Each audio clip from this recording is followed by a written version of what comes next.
Point lead has been trimmed to 10, and then another turnover, and then Thompson to put it up and in and draw the foul. They have all the momentum right now.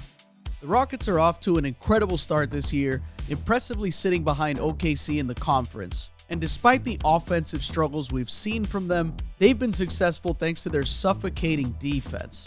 And we're going to jump right into the clips. Here's 6'2" Reed Sheppard about to be punished in the paint by Terrence Mann. Before the swarm collapses for a nasty block by Amen Thompson, the Clippers get another chance to score.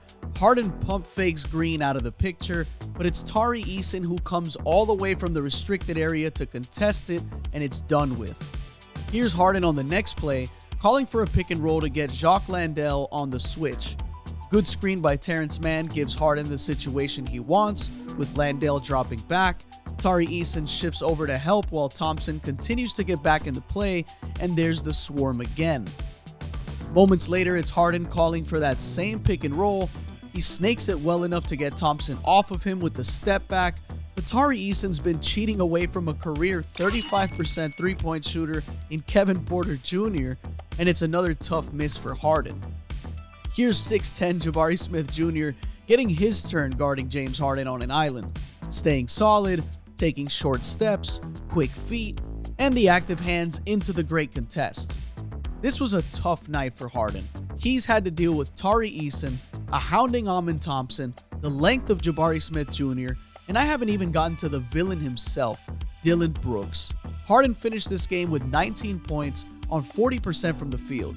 And Norm Powell's been great this season, taking on a larger responsibility without Kawhi and with Paul George not around anymore. Just look at these numbers, with Fred VanVleet, who I haven't even mentioned, also providing additional pressure.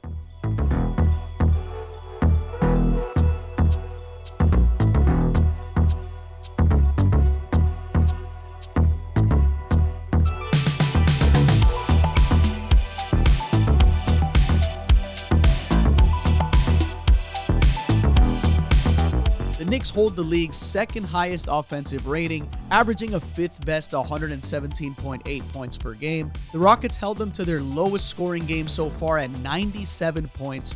Take a look at what Brunson's averaging on the season, and he ended up scoring 29 points on 37.5% from the field here.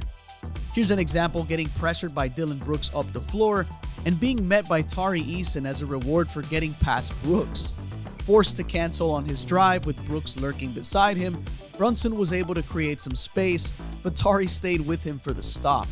The Rockets' defensive versatility really is outstanding, so teams have a hard time finding favorable matchups, with the obvious option being to go for pick and rolls that involve Alperen Sengun. He's still a guy that teams love to go at for good reason, but he's honestly looked better on that end. As slow-footed as he is, he's looked quicker, and he's been more proactive than reactive, trying to get to spots on the floor early to be in better positions to show resistance. Even on some possessions where he's caught on the perimeter, he's shown moments of holding his ground, while also protecting the rim as a help defender after his teammates have done a lot of the work. Similar to how the T-Wolves would put Gobert on Russell Westbrook, here's Sengun on Josh Hart, a career 34.5% three-point shooter, in order to help out as a roamer. Sengun as a helper has held some good results, and as I mentioned earlier, their offense hasn't been great, but their ability to score from forcing turnovers and getting out to their exciting fast breaks has been so much fun to watch, and it's been their formula for success.